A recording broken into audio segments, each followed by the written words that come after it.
मदन महल की छाँव में दो टोंगों के बीच जमा गढ़ी 9 लाख की 2 सोने की ईंट। दोस्तों, हमारे चैनल इंडियन हॉरर स्टोरीज़ में आपका स्वागत है। आज बहुत दिनों के बाद यह वीडियो अपलोड कर रहा हूँ। इस वीडियो पर अपना सपोर्ट ज़रूर दिखाइएगा। तो चलिए आज की इस कहानी को शुरू करते हैं। भारत में एक ऐसा किला है जिसे एक राजा ने बनाया तो था अपनी शान शौकत के लिए, लेकिन युद्ध और हमलों के कारण इसका इस्तेमाल सेना एक वॉच टावर के रूप में करने लगी। खंडहर में तब्दील हो चुके इस किले के बारे में यह कहानी प्रचलित है कि यहाँ सोने की ईंट गड़ी है, जिसे खोजने के लिए कई लोग यहाँ खुदाई तक कर चुके हैं। कौन सा है ये किला?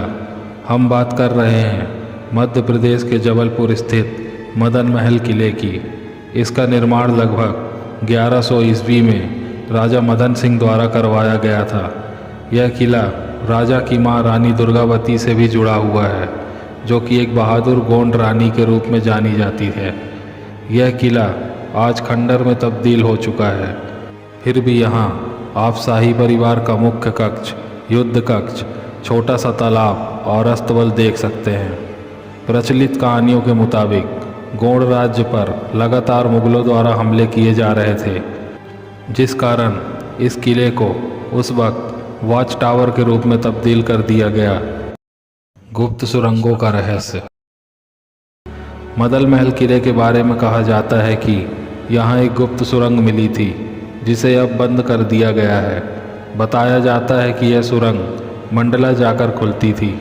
इस सुरंग के रास्ते रानी दुर्गावती मंडला से इस किले तक आती थी। वहीं किले का एक रास्ता यहाँ से पास शारदा मंदिर तक जाता है। कहा जाता है कि रानी दुर्गावती इस मंदिर में पूजा करती थी। सोने की ईंट गड़ी होने की कहानी। मदन महल किले के बारे में एक कहानी यह भी प्रचलित है कि यहाँ 2 सोने की ईंटें गड़ी हुई हैं, जिसे अब तक कोई खोज नहीं सका है। दरअसल यह कहानी मदन महल की छाँव में 2 टोंगों के बीच जमा गढ़ी 9 लाख की 2 सोने की ईंट कहावत के कारण मशहूर होने की बात बताई जाती है। जिन्नाती मस्जिद की डरावनी कहानी। मदन महल के पास ही एक मस्जिद है, जिन्नाती मस्जिद, जो कि मदन महल की पहाड़ियों में बसा है। यह लगभग 700 साल पुराना है। आमतौर पर यहाँ दिन में तो लोगों की आवाजाही लगी रहती है जो मस्जिद में इबादत करने जाते हैं, पर शाम होते होते मस्जिद सूना होने लगता है। मदन महल का जिन्नाती मस्जिद पहाड़ों के ऊपर होने की वजह से रात होते वक्त सुनसान और वीरान हो जाता है।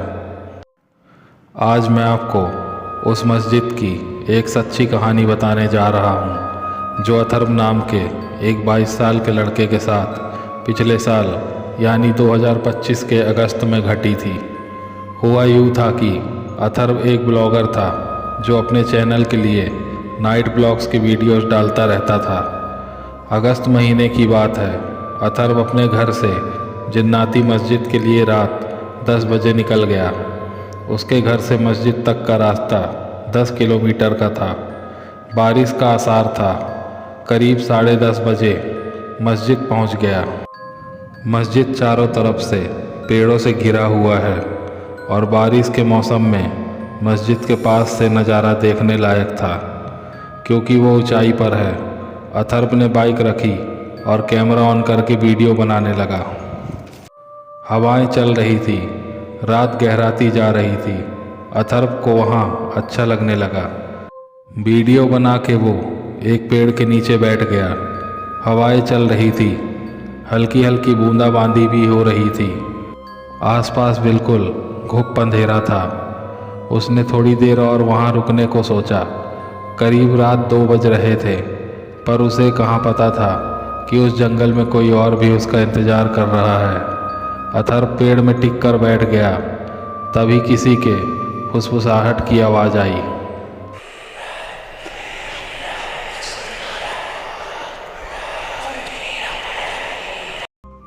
वो सहम गया। तभी अचानक करीब आधा 1 किलोमीटर दूर से किसी की घिनौनी रोने की चीख सुनाई दी।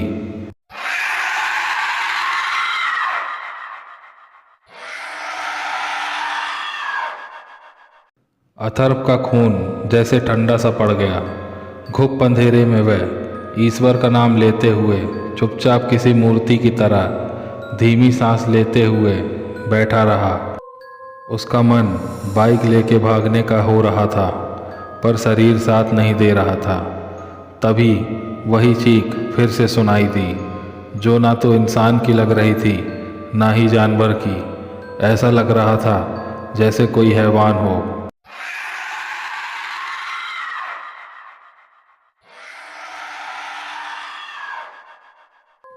चीखों की आवाज़ करीब आती जा रही थी। बारिश अब तेज थी। अथर्व का शरीर जैसे जम सा गया हो। चीखें अब शांत हो गई। अथर्व ने अपने आसपास देखा तो उसका कलेजा हलक को आ गया। पेड़ के पीछे से एक हैवान की आकृति उसे झांक रही थी।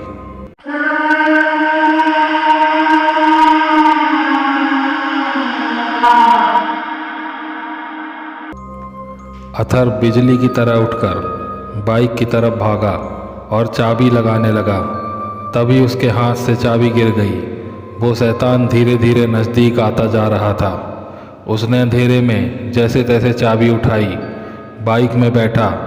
उसकी बाइक बटन से चालू नहीं होती थी। अथर्व बाइक चालू करने के लिए किक मारने लगा, पर बाइक चालू नहीं हो रही थी। उसने पीछे पलट कर देखा तो वह शैतान करीब आता जा रहा था।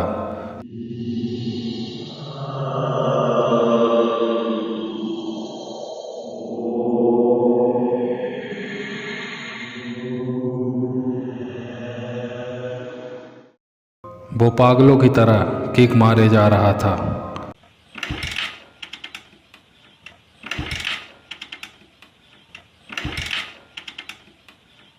काफ़ी किक मारने के बाद अथर्व की बाइक चालू हो गई।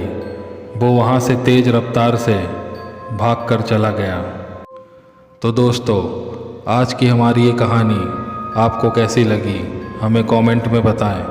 वीडियो को लाइक करें और चैनल को सब्सक्राइब भी करें। साथ ही यदि आपके पास इसी तरह की कोई कहानी है तो हमारे जीमेल पे अपनी कहानी लिखकर हमें भेज सकते हैं। हम उस पर भी वीडियो जल्द बनाएंगे।